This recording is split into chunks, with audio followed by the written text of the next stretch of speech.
Eamon Khan here for Seconds Out with Kalle Sauerland. Kalle, great to see you. Great to see this media day as well too. Great idea and a great fighting prospect as well too. Vidal Riley versus Matty. Talk to me about the fight. Yeah, I mean, first of all, it's a cracking turnout here today. I'm really, really happy with that.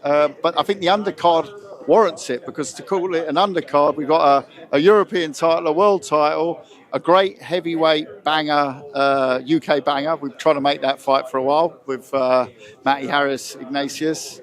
Bentley challenging for, I know it's called an interim world title, but it is the world title. The other fella's doped and out. So, and then we got obviously Vidal Riley taking on Masternak, who provides a formidable challenge for the European title.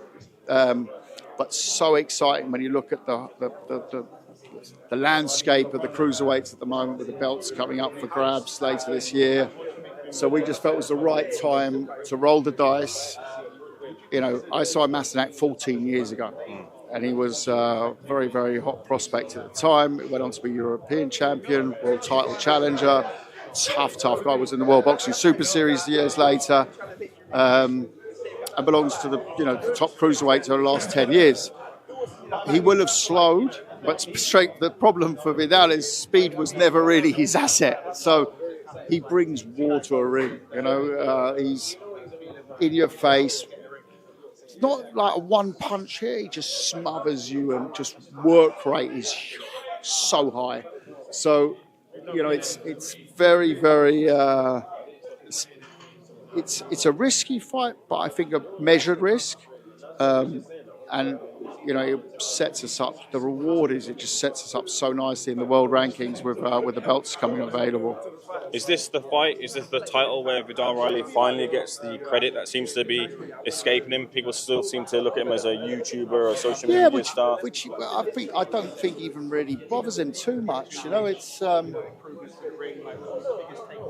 He had the great win on the Eubank Benn card, and he's following up with on another big card here. And he's doing all the right things. He's doing them also the traditional way. He's got the British belt, he's going European, and then he's going to go to the world. And it's there'll probably be bumps on the road, but so far he's just cruised, doesn't he? He's like. And he's so cool. He takes it all in his stride. This was the fight he wanted. He was, we were ready to go with alloys. We turned up for the purse bid. They pulled out, not us. Still don't know what they pulled out for, because I don't think they've got a fight. So they clearly didn't fancy this one. So all that, we're fighting for this, we're fighting for that. That's all a bit redundant now. So here we are 3 months later, they still haven't got a fight. And he's fighting for the European title.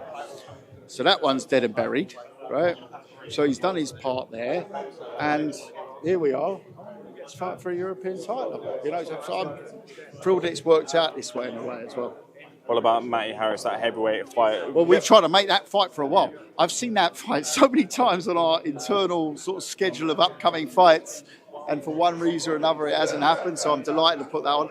I think every big event, pay-per-view event in the UK deserves one of those British heavyweight fights on it, and I think Matty is a heavyweight, so I'm going to pick my words here carefully. He's also standing 2 meters to my left, but he can be a lazy bugger, but when he does, when he puts the work in, he's one of the most talented young heavyweights I've ever worked with, and I've had 7 heavyweight champions, world champions, so he's a top talent.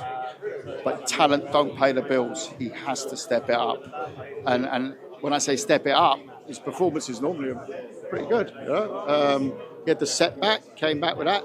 I think he's working with Peter Fury. I rate Peter Fury as a top, especially heavyweight boxing coach. Strategically genius. Honestly, right up there. Not just in current heavyweight trainers, in all-time heavyweight trainers. What he did with Tyson, people forget that, with the Vladimir Klitschko fight, that changed the face of the heavyweight division forever. It ended a generation. And Peter Fury takes huge credit in that. So I'm delighted he's working with Peter, but coach can only do so much. He's got got to pull the finger out and proper get stuck in. And the danger with talented heavyweights, I've seen this before, is the level of reliance, let's call it, on the talent, on the skill, is sometimes a big problem. Kalle, let me go to your takes on some of the boxing news. The biggest piece of boxing news is Zuffa White and the Dana White's venture have been able to pluck one of the biggest stars from one of the biggest stables, Conor Benn, from Eddie Hearn's Matchroom Boxing and taking him over. And what do you think about that whole saga where a lot of people are debating whether Conor should have shown loyalty, given that Eddie Hearn's backed him with fights when he didn't seem like he might have been someone who could get to the top, and also through the PED case as well. Eddie seems to be distraught about it, despondent about it, but a lot of people are debating whether Conor should have shown him loyalty.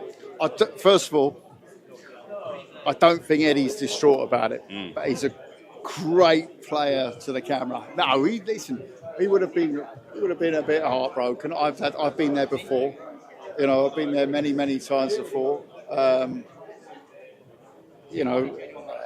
Some hurt, some don't hurt. Will it happen again? Yeah, that's boxing, right? I think Matchroom looked at it. They had a matching clause. It was a business decision. Ultimately, it was Matchroom's decision not to match. It wasn't Conor Benn's decision. He said, here's the offers I've got from the market. They said, we're not matching that. So it's a business decision. And Eddie, Barry, Frank Smith, top operators, it's a business decision. What more can I say? They've looked at it and said, no, that don't make sense. The other side, Zuffa, again, especially like Nick Khan, amazing operators in all sorts of sports, and Turkey's involvement. I don't know. It's a big check. How much of it is it just based on one fight? If it's based on one fight, it's a bit of a different thing, isn't it? They might have something in their head that they want to do. Matchroom looked at it and said, yeah, well, and I get it. If you say to me, right, talking about $15 million or something, yeah.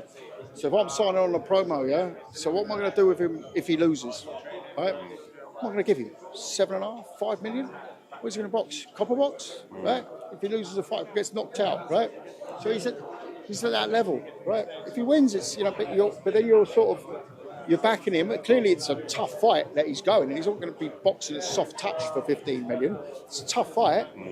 Well, you might as well take the money and go down Ladbrokes, No, but you understand, from a business point of view, if you're betting on a tough 50-50 fight, that you may as well go down Ladbrokes with that money.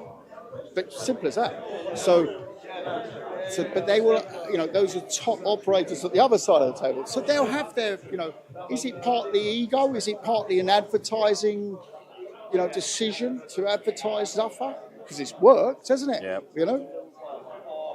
I don't know. It's not my business model. It's theirs. So, they're also top operators, so they'll have a reason for it. But ultimately, the decision was made by Matchroom, because that's what a matching right is. And I don't see a lawsuit flying about, so I'm assuming they exercised it in the correct way. It's a business decision. Don't have eyes on that. So I'd struggle to think of fights right now that are worth $15 million for Conor Benn, I'll be honest.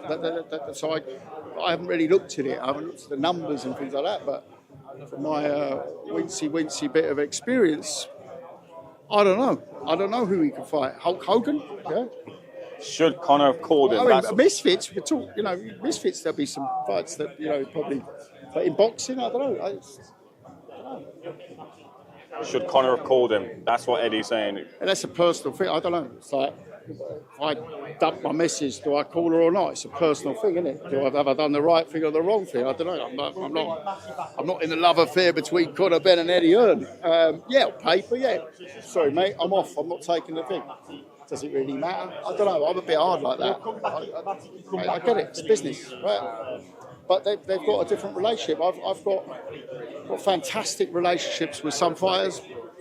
Retired today, I don't know, get on really well still with like David A and Mikkel Kessler, Arthur Abraham. I get on with lots of George Groves, people who I see a lot. Some of them even socially still now, years later. Others, I don't know where they are. Right? That's life. Boxing isn't any difference to, go through things. Yes, you go through emotional moments. Some are closer than others. I can just tell you from what I saw in my experience of when we promoted the first fight that never happened. In that fight week, when it went absolutely mad, they stuck together. Yeah. They stuck together. But there was also both sides had their business interests. Conor was, oh my God, I've got a fight, so is my promoter going to back me? Yeah? Eddie's like, well, I've got to support him financially to keep training because I've got a contract and I need to monetize the contract. So I get both sides. Yeah, it's a tricky one, isn't it? A couple of quick things before I let you go. Did you see in one of the lawsuits between Dana White and another party, it listed Misfits Boxing, Misfits Pro as a competitor? I wonder, do you view Super Boxing as a threat, as a competitor now in the scene, given what they've done so far? Well, I mean, if technically, everyone else who promotes boxing is a competitor. But I think competition's great. As long they didn't list everyone. They specifically listed Misfits. I don't know. I'll take it as a compliment. And obviously, shifting sands within boxing. Fresh news coming out about Frank Warren now looking to sue TKO and Sella. I just wonder your thoughts on that. What do you think that means? I just saw someone sent me the article. I must admit, I haven't opened it this morning yet. Sure. I just saw the headline. What's it about? Can you tell me? Oh, it's essentially it's about they believe that they had a deal with TKO and Sella. There was knowledge that was gained, contracts and such that was within the deal that they allowed them into their database. They've then taken that knowledge and then gone to sign off with Super Boxing, who had privy to those contracts without their knowledge. Well, I mean, quite technical. It's won't be the first legal dispute in boxing. Won't be the last. It sounds a very technical lawsuit. I can comment on things like Conor Benn leaving Eddie Hearn. I know that feeling. I'll be honest, in 27 years, I've had, I think, 1.5 lawsuits in boxing. I don't believe in them. I don't like them. And, they are what they are. But clearly, if it's a billion dollar lawsuit, there must be something serious that's being alleged. So, I'll stay out of that one. Sorry. I don't want a lawsuit as well. Oh, fair enough. Kalle, I appreciate the conversation and the insights as well. Thanks for speaking to Seconds Out, sir. Fun. First MF Pro show. Mick Conlon, March 20th, Belfast, taking on the undefeated 19-0 American Kevin Walsh for a shot at the world title against Shushu Carrington.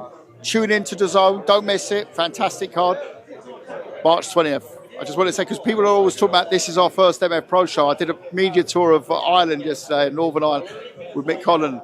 Mate, that event's going to be banging, and it's so much at stake for Mick, so you've got to get behind him. Looking forward to it, Kalle. Appreciate it. Thank you. Bye.